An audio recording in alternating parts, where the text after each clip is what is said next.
278۔ آپ صلی اللہ علیہ وآلہ وسلم نے فرمایا، بنی اسرائیل ننگے ہو کر اس طرح نہاتے تھے کہ ایک شخص دوسرے کو دیکھتا، لیکن موسیٰ علیہ السلام تنہا پردہ سے غسل فرماتے۔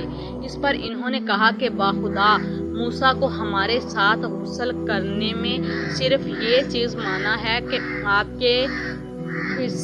کے خصبے پڑے ہوئے ہیں۔ ایک مرتبہ موسیٰ علیہ السلام غسل کرنے لگے اور آپ نے کپڑوں کو ایک پتھر پر رکھ دیا۔ اتنے میں پتھر کپڑوں کو لے کر بھاگا اور موسیٰ علیہ السلام بھی اس کے پیچھے بڑی تیزی سے دوڑے۔ آپ کہتے جاتے تھے، اے پتھر میرا کپڑا دے، اے پتھر میرا کپڑا دے۔ اس عرصہ میں بنی اسرائیل نے موسیٰ علیہ السلام کو ننگا دیکھ لیا اور کہنے لگے کہ باخدا موسیٰ کو کوئی بیماری نہیں، اور موسیٰ علیہ السلام نے کپڑا لیا اور پتھر کو مارنے لگے۔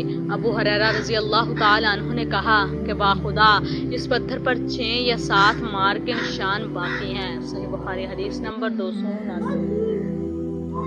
ایک بار ایوب علیہ السلام ننگے غسل فرما رہے تھے کہ سونے کی ٹیڈیاں آپ پر گرنے لگی۔ ایوب علیہ السلام انہیں اپنے کپڑے میں سمیٹنے لگے۔ اتنے میں ان کے رب نے انہیں پکارا کہ اے ایوب، کیا میں نے تمہیں اس چیز سے بے نیاز نہیں کر دیا جسے تم دیکھ رہے ہو؟ ایوب علیہ السلام نے جواب دیا، ہاں تیری بزرگی کی قسم، لیکن تیری برکت سے میرے لیے بے نیازی کیونکہ ممکن ہے۔ اور اس حدیث کو ابراہیم نے موسیٰ بن عقبہ سے، وہ صفوان سے، وہ عطاء بن یسر سے، وہ ابو ہریرہ سے، وہ نبی کریم صلی اللہ علیہ وآلہ وسلم سے اس طرح نقل کرتے ہیں جبکہ ایوب علیہ السلام ننگے ہو کر غسل کر رہے تھے۔ آخر تک۔ بخاری حدیث نمبر 2